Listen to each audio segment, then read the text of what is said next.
It's wheels up for Air Canada. Flights from Pearson resume this afternoon after the end of a labor dispute that saw flight attendants hit the picket lines and defy a return to work order. Good evening. A tentative deal was reached early this morning. The airline now trying to clear the turbulence caused by hundreds of canceled flights and the effects on thousands of passengers. Flights resume this afternoon from a number of airports, but it could be a week or more before things are back to normal. CTV's Sean Leathong is live inside Pearson Airport tonight with the latest development. Sean.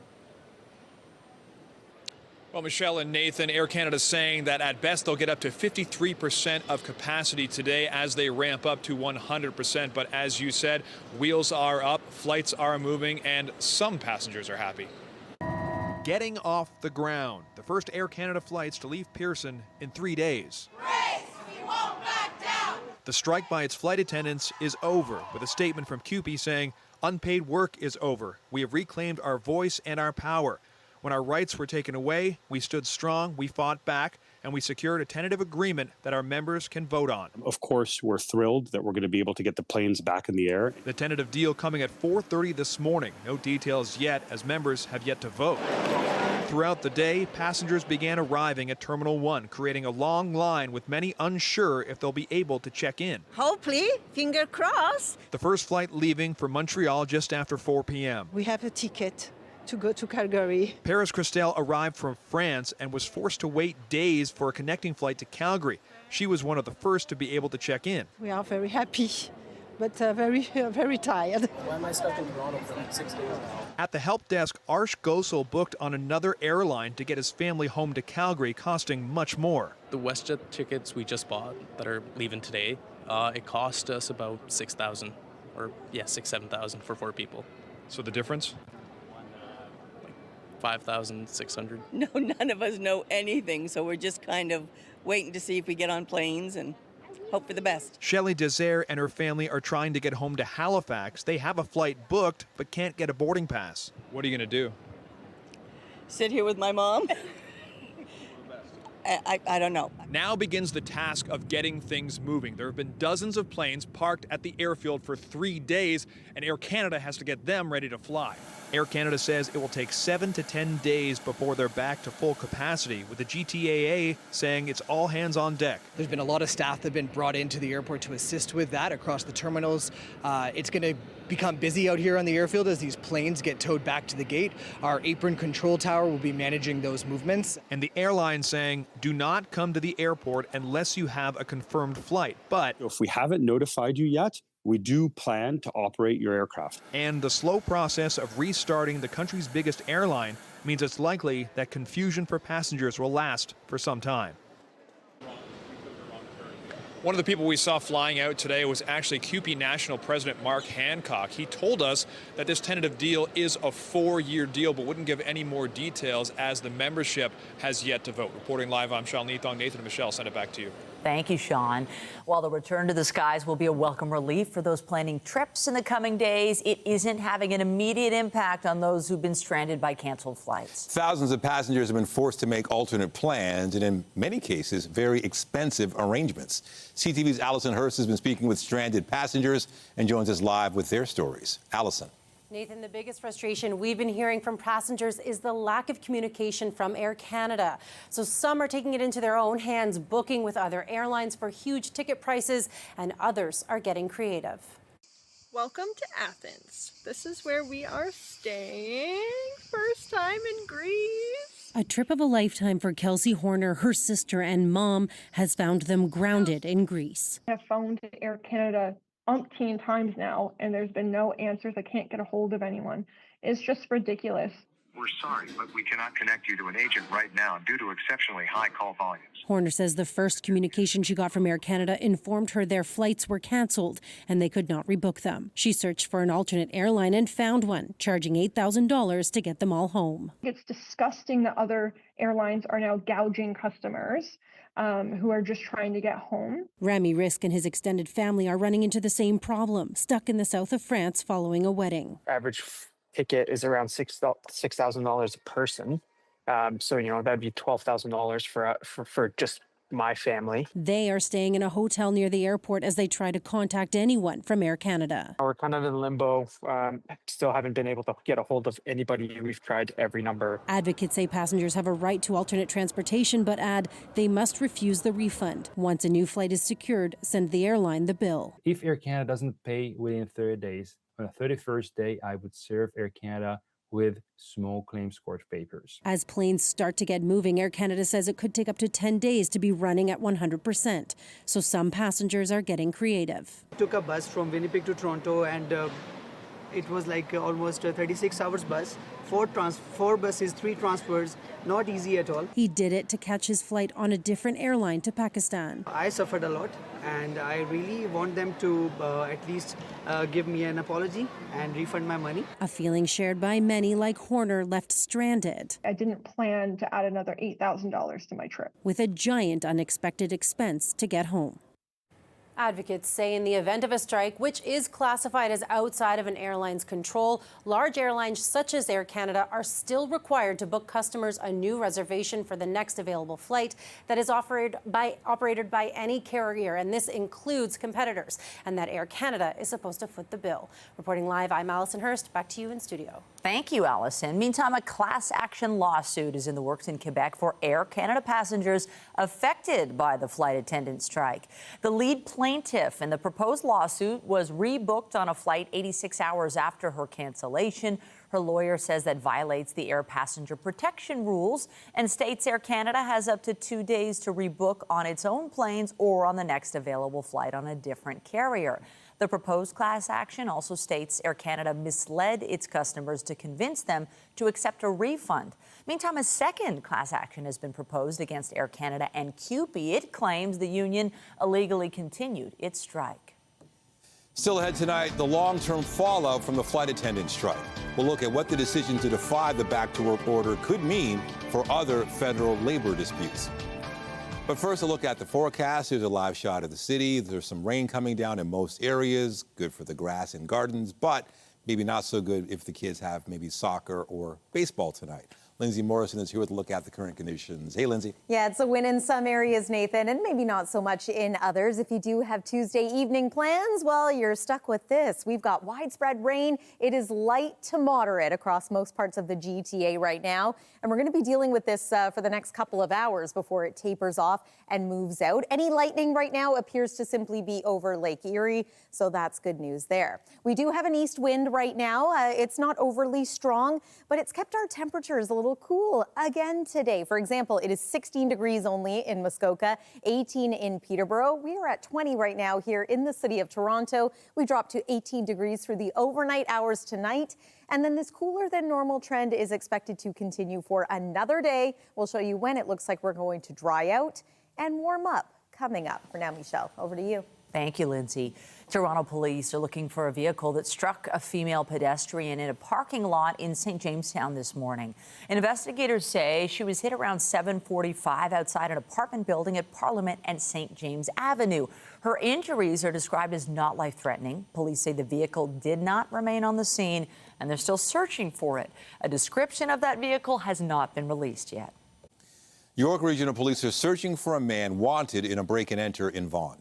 Police have released these images of the suspect. The break-in happened on July 29th at a place of worship near Bathurst and Lady Dolores Avenue. Computers and an audio system were damaged, while cash, alcohol, and food were stolen. York Regional Police say they don't believe the incident was hate-motivated. And police have released an image of a woman wanted in connection with an assault on a TTC bus. This happened on May 26th near Jane and Falstaff. Police say the victim was not injured in the assault, and the suspect is described as between 50 and 60 years old and roughly 5'6". Police are asking anybody with any information to come forward. A 38-year-old man has been accused of trafficking fentanyl and other drugs in the city. Police executed 2 search warrants last week near Jane and Finch, one for a residence, one for a vehicle.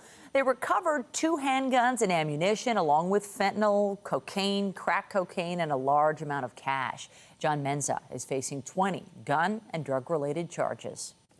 And a Richmond Hill teenager has been charged in a hit-and-run in Toronto back in the spring. A 34-year-old man suffered life-threatening injuries when he was struck by a car at Queen and Jones just before midnight on May 20th. The vehicle took off. A 17-year-old boy from Richmond Hill has now been arrested and charged with 2 counts of dangerous driving causing bodily harm and leaving the scene of an accident. He's set to appear in court in October. Exactly 2 weeks to go before most kids are back at school. Families looking to buy new gear and essentials, while in many cases not spend a fortune. Just ahead, expert insight on how to save money on supplies. We return now to our coverage of that tentative agreement between Air Canada and its flight attendants. The strike ended after the union refused to comply with a government back-to-work order. CTV's Rachel Aiello now on what that defiance could mean for future labor disruptions in Canada. The federal government moving so swiftly to try and force flight attendants back to work, and Air Canada stating it expected that move to be enforced, has riled up the organized labor movement, which is already predicting the way this dispute played out will be precedent-setting. They were using this as a crutch, and over the weekend, the flight attendants made sure that that crutch snapped. Workers' unions say they've been emboldened by the last 24 hours and flight attendants' ability to get a deal at the table after defying a federal arbitration order. I very strongly hope that the message that this sends to employers and to our federal government is stay out of interference in collective bargaining and do not expect government to ride to your rescue. The Liberal government has invoked Section 107 of the Canada Labour Code multiple times, including in recent port and rail strikes. But some Labour leaders hope the Air Canada instance was their last. The message to parliamentarians is that this section of the Canada Labour Code has got to go. Asked today if she was concerned that how this strike played out has laid the groundwork for Section 107 to no longer be a viable tool in future disputes, Jobs Minister Patty Hajdu's office wouldn't say. I think what is going to happen over the next little while is Section 107 of the Canada Labour Code that some people argue has been abused in recent years by the federal government, is maybe hit a wall, and it's maybe there's going to be the brakes put on it.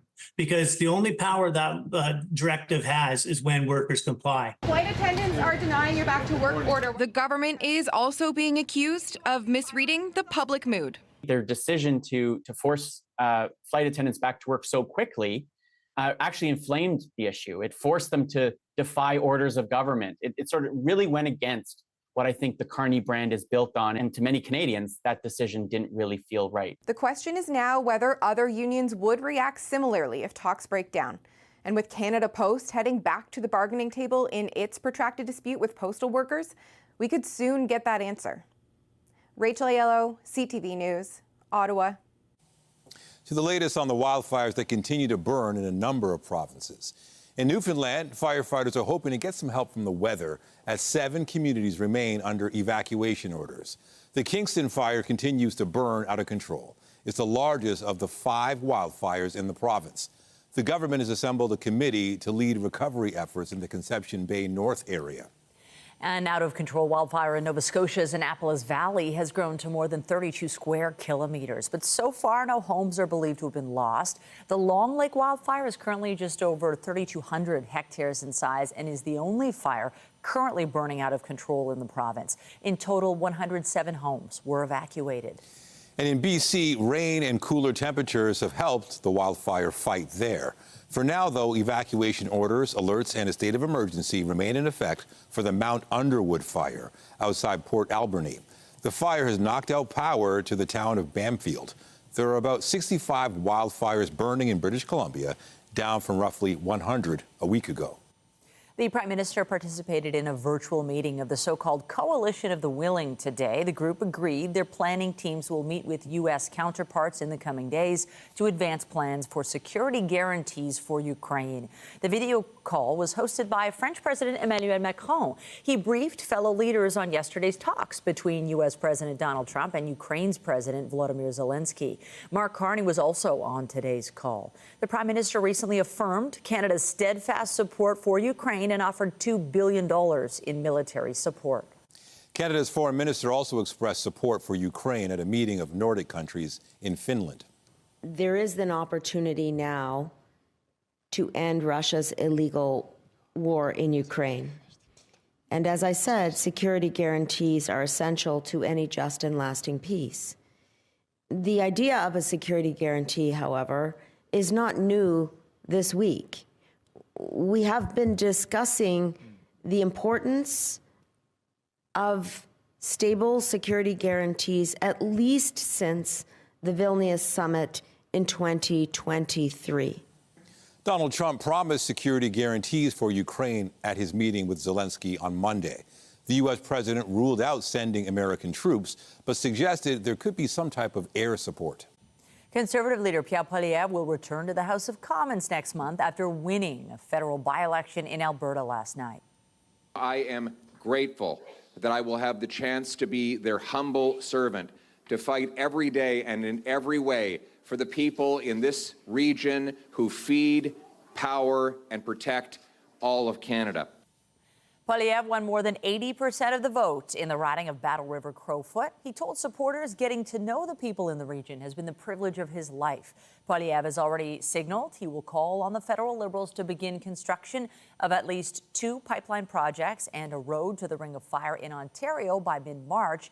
In January, Poilievre will undergo a mandatory leadership review at the Conservatives' National Convention. Any leader who has just lost an election must face a secret ballot vote on their future. Poilievre lost his Carleton seat in April's general election. He will square off against Mark Carney for the first time in the House on September 15th. And the Prime Minister posted this on X, saying congratulations to Pierre Poilievre on returning to the House of Commons and gaining the honor of representing the people of Battle River Crowfoot in Parliament. Thank you as well to Darcy Spady and to everyone who took part in this by-election. Working together, Canada's new government will keep building a stronger future for all Albertans and Canadians. Canada's annual inflation ticked lower last month, mainly because of cheaper gas prices. The rate cooled to 1.7%, down from 1.9% in June. But beyond the gas pumps, there were signs of prices accelerating at the grocery store and in housing. Confectionery and coffee products saw big year-over-year price jumps in July. The way to think about this is, while inflation is slowing down, the actual absolute cost is still quite high. There has been estimates coming that the difference in the grocery bills or prices that we're paying from 2020 to now, it's actually closer to 30% increase, or almost a 5% year-over-year average, which is much higher than the pre-pandemic average that we've seen in the past. Now, saying that, it's really important to also really unpack those numbers, because you take that a step further, there have been other factors that are at play. So you focus on, say, the rising in grocery bills, focused on around 3.5%. You dig in a little bit deeper, you see coffee rising. It's almost about 28%. Now that's very secluded because it's focused more on poor weather conditions, but even fresh fruit is up 4% as well. So it does mean that, well, there may be some easing in household pressure for your budgets in terms of gasoline, but there is still continued pressure on rising in shelter costs, rental rates, and grocery prices as well. The Bank of Canada will be looking through the data as it prepares for its next interest rate decision in December. Its policy rate is currently at 2.75%. It is an end-of-summer tradition for kids and parents. We're talking about back-to-school shopping. But this year, many are keeping their eyes on the costs of things that kids need to start the school year. CTV's Janice Golding has more. At the Scarborough Town Centre today, the focus was on back-to-school shopping. I mean, I'm going to high school next year, so I was hoping to get some, be fresh, be ready for the next year. Maybe get a new backpack to hold all my knowledge. But yeah. Some were out looking for bags to tote their belongings in. Do you like your new backpack? Yes. While others were on the lookout for new outfits. Of course, uniforms for the kids, because they always grow up so fast. I think we're just, looking for some clothes, some refreshers. I feel like most of the stuff I have is just summer clothes. I kind of grew out of the winter clothes, so I'm going to be freezing if I don't get anything new. Okay, so you have an excuse to keep buying because you're still growing. Exactly. Still, all the back-to-school shopping can be pretty pricey. You need a lot of things for school. He's only one little boy. I know. So just how much do people tend to spend? Well, according to a new report from the Retail Council of Canada, there are close to 6 million students from kindergarten to grade 12 in our country, and their families tend to spend about $4 billion on back-to-school shopping. What that works out to is between $600 and $750 per child. There are ways to save, however, according to Nicole Showbrook, the coupon cutie, if you don't wait for the last minute. If you look around and watch for the best deals, there's so many opportunities to save. There's this app called Flip too, where you can look at all the flyers in one place. And another thing to take advantage of. Lots of times stores will have offers where you can earn points for buying things. And so like right now there's a deal where at Superstore you can get $25 in points if you spend $100 on back to school stuff. And you really don't need to break the bank. I don't like shopping. Because we know sometimes kids won't appreciate the effort. So you don't want to get stuff for school, you want to get toys, Mom says? No, I don't. But I want to get Beyblades.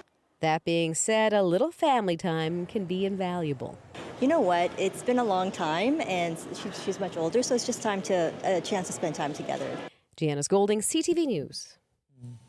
Coming up, the food and the rides are part of the magic, but you can't forget the music. We stopped by the CNE band shell for a preview of the big acts gearing up to hit the stage.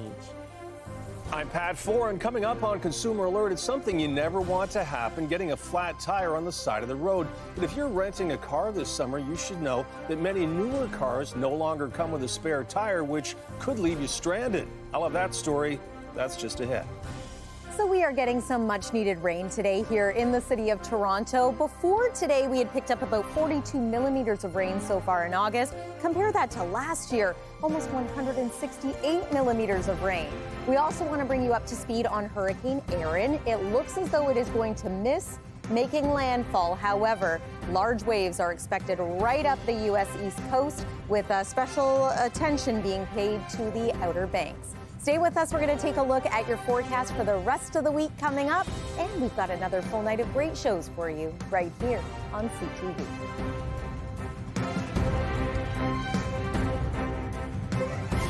When you see it happen, send it to CTV News.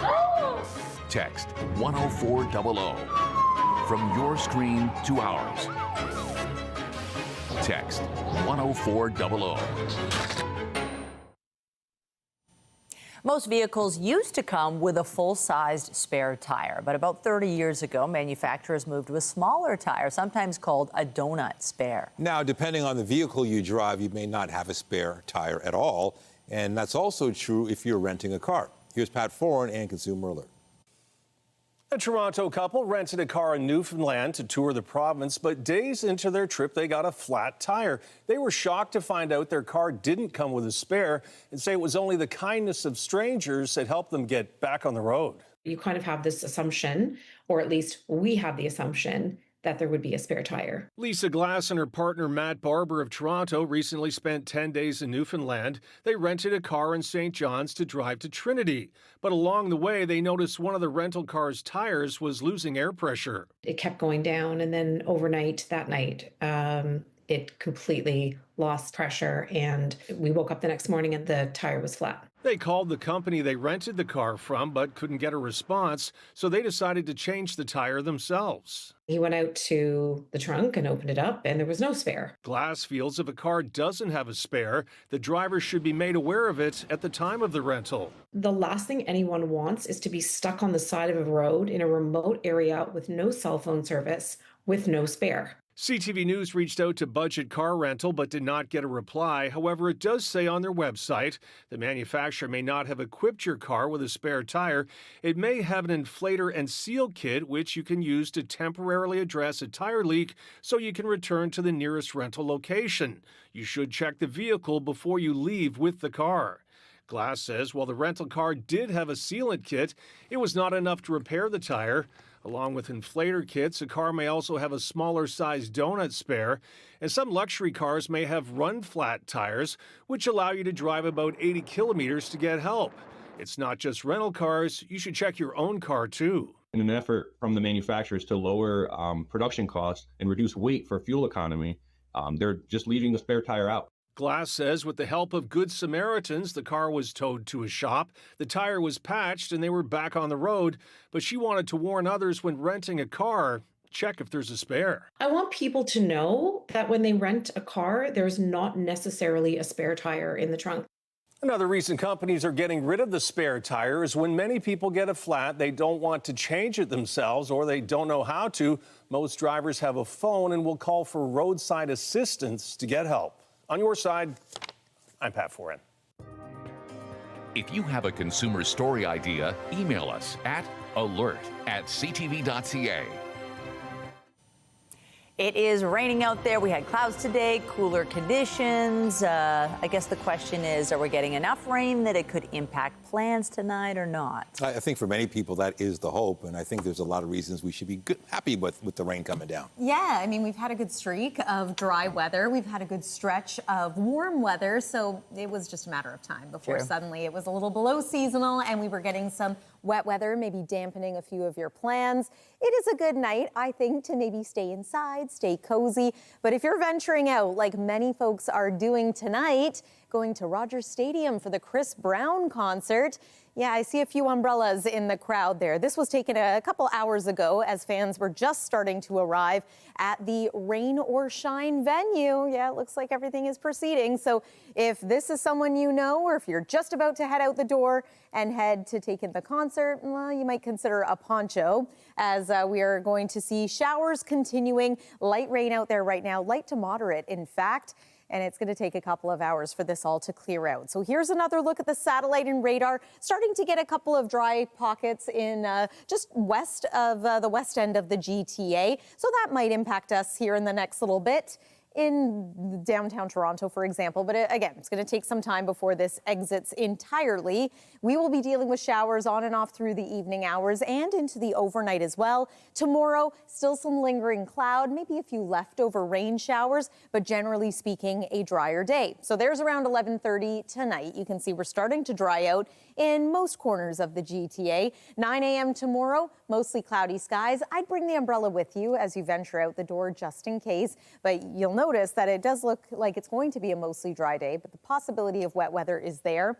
Thursday, we return to a mix of sun and cloud. Temperatures back to seasonal, and then by Friday, we are enjoying glorious sunshine and a little bit of heat once again. So we'll get to that in just a moment. Worth mentioning that while the temperature is a little cooler than normal, it is still humid. So for example, it's 20 degrees right now in Toronto, feeling more like 26. We're talking teen temperatures at this hour in and around Muskoka, Peterborough, Orangeville. So our heat streak has come to an end. Why does this matter? Yesterday, we made it to 21.5 degrees. That's it. The last time we had a daytime high that cool was June 14th. So yes, it's been a very hot summer. We know this.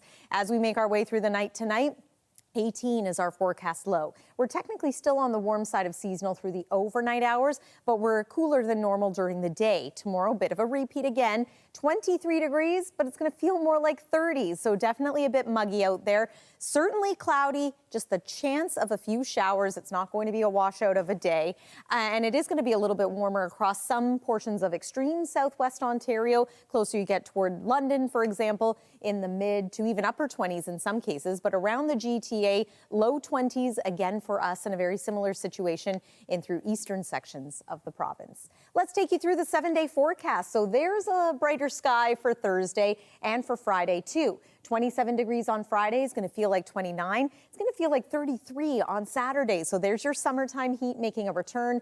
Looks like a mostly cloudy day at this point on Saturday, and we're going to watch for the chance of wet weather returning, not just over the weekend, but in through the early part of next week.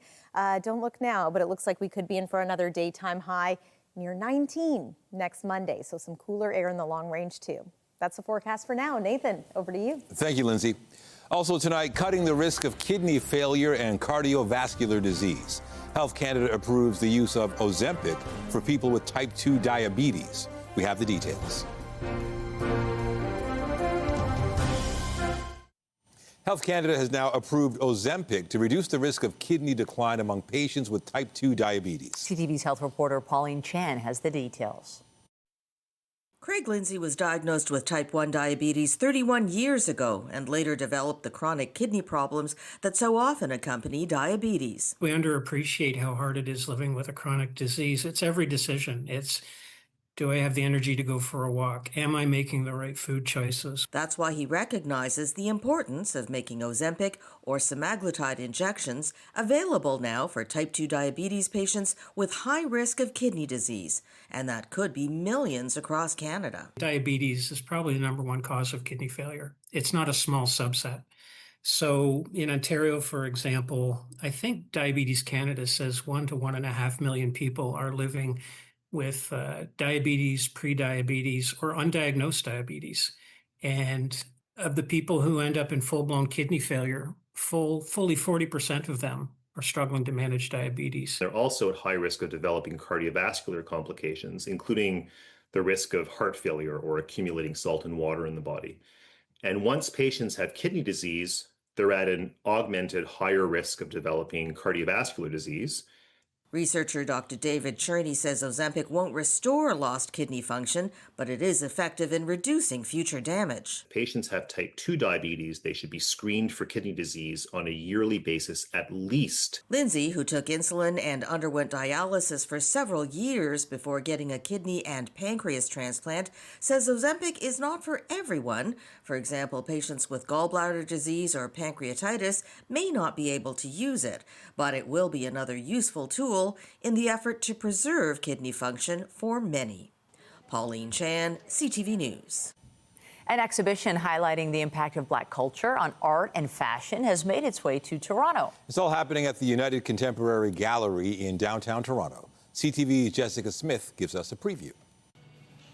Celebrating Black culture, creativity, and resiliency. Too Much Fashion is an exhibition that features 9 incredibly talented artists. Too Much Fashion, an ode to Black creative resilience, is a curated showcase on the intersection between fashion and art at the United Contemporary Gallery in Toronto. I love the fact that the body, the face, is central in these pieces, that it is exploring ranges of Blackness. Co-curated by Brian Armstrong, the show opened during the start of the Toronto Caribbean Carnival while recognizing emancipation. Yes, it's Emancipation Month, but I think that, looking at Black culture is a 365 situation. For Gordon Shadrack, one of the artists featured in the show, his work is part of sharing his own story. I've done a couple of self-portraits before, but I've really been thinking more about inserting myself into the narratives that I'm talking about with my works. Artist talks and roundtable discussions will be taking place into the end of the month, creating space and opportunities for conversations and learning. What you're getting from it is, it's not just Black people, it's people from all different backgrounds coming in and seeing something in this work. Too Much Fashion here at the United Contemporary Gallery is free to attend and will be in place through to August 30th.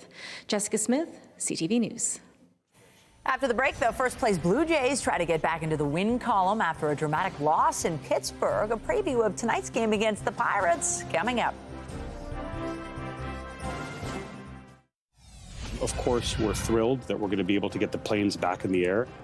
Updating our top stories, a tentative deal has been reached between Air Canada and its striking flight attendants. The deal was announced early this morning after the two sides resumed negotiations last night. The first flights since the deal was announced took off this afternoon. However, it could be more than a week or more before the airline resumes fully normal operations. I have phoned Air Canada umpteen times now, and there's been no answers. I can't get a hold of anyone. It's just ridiculous. Thousands of people remain stuck in limbo after hundreds of flights were canceled because of the strike. Passengers report higher than average ticket prices being charged by other airlines as they try to get their travel plans back on track. Some have been forced to make alternate plans. I'm going to high school next year, so I was hoping to get some, be fresh, be ready for the next year. Maybe get a new backpack to hold all my knowledge. But yeah. Love your style. And as parents and kids get set to shop for back to school, all eyes will be on prices. According to the Retail Council of Canada, the average spend on back to school clothing and supplies is between $600 and $750. Shopping experts say one of the best ways to save money is to not wait until the last minute. Remember to keep up to date day and night at ctvnewstoronto.ca and by downloading the CTV News app. And if you have a news tip, photos, or video of breaking news, let us know. As we told you earlier in the newscast, inflation eased last month, coming in under 2%. BNN Bloomberg's Morella Fernandez has more on that and the other business headlines. The Consumer Price Index rose 1.7% year over year in July. That is a drop from the 1.9 increase in June. Inflation cooled with the help of a 16% drop in the price of gas. But Canadians did pay more for groceries last month. The price of coffee spiked 28%, and sweet treats jumped almost 12% because cocoa beans cost more. Fresh grapes went up 30%. Home Depot says there will be a modest increase in product prices as it starts passing on the cost of tariffs. The company reported earnings that slightly missed expectations, pointing to consumers delaying major renovation projects. Washington announced today expanded tariffs. More than 400 new products that have parts made from steel or aluminum will be hit with a 50% duty. Things like fire extinguishers or furniture. It's the same tariff rate Canadian steel and aluminum producers have faced for months. A down day overall on the markets. The Canadian dollar is at 72.12. West Texas Intermediate is down almost $1 to 61.77. Our fixed on Western Canadian Select has it down under $50 a barrel.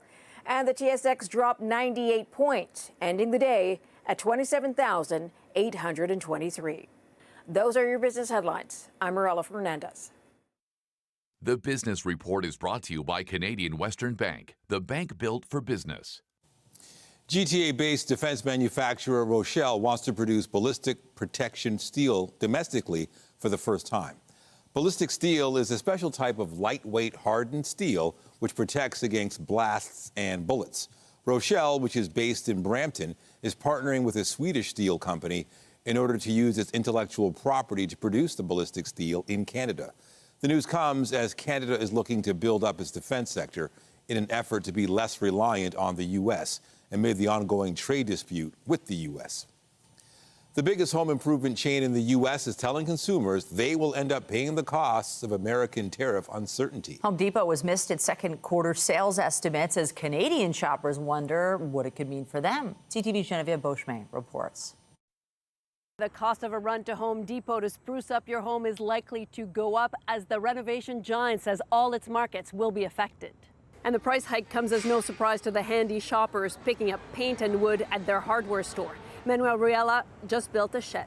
Well, it makes sense that this is going to rise prices.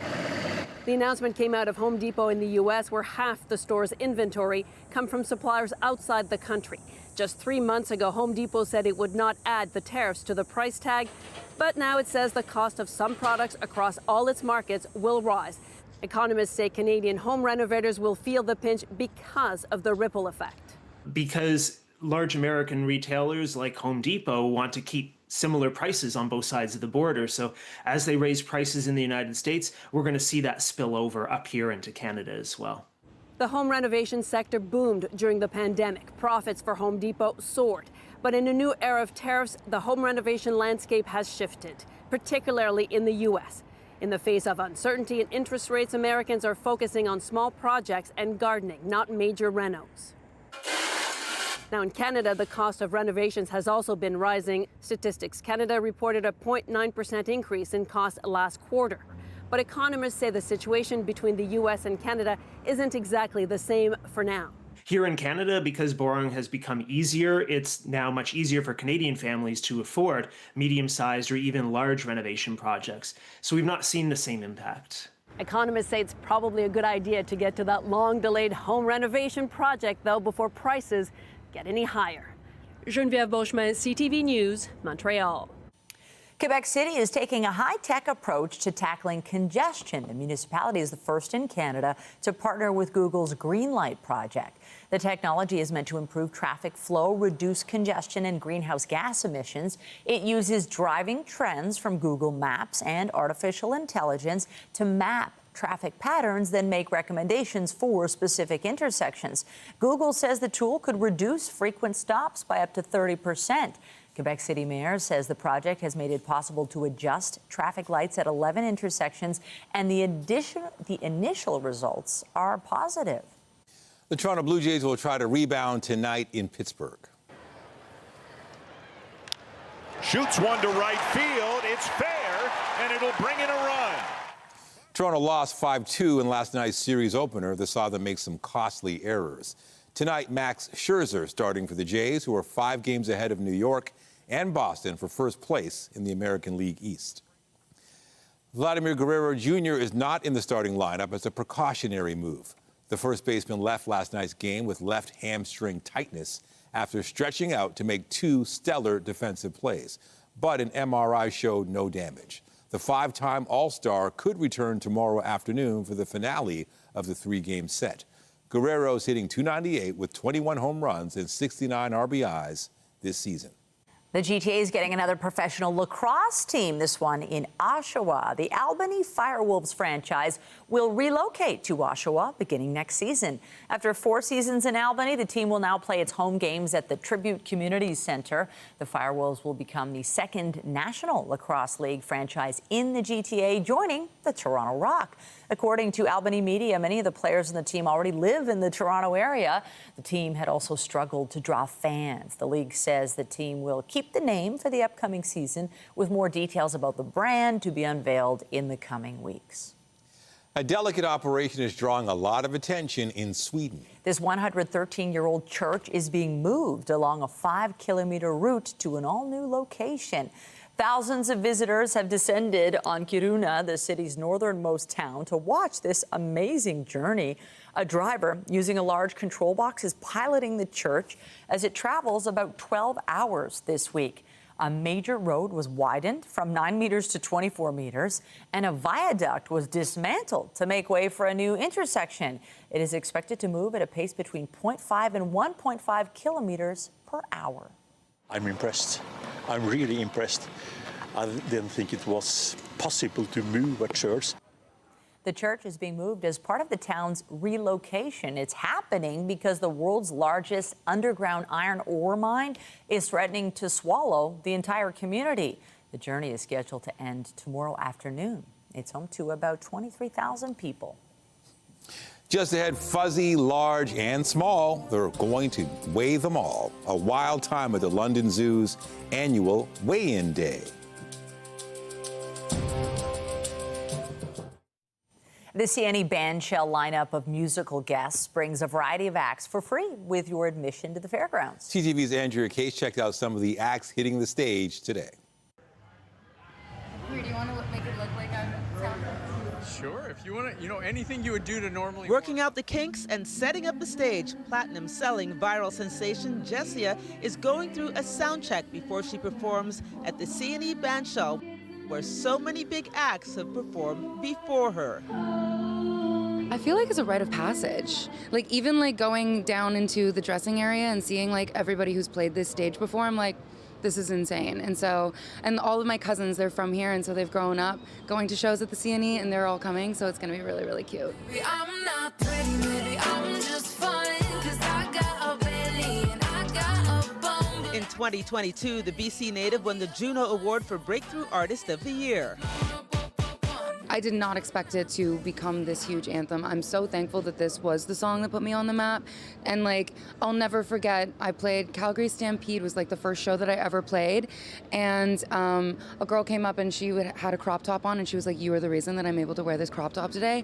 And I will carry that forever. And I'm like, my job is done. And it's been incredible just seeing the transformation of women and their bodies and how they're viewing themselves after this song.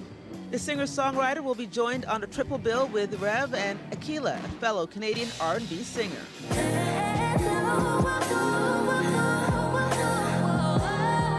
In 2024, Juno Award winner for traditional R&B soul recording has 25 million streams on Spotify.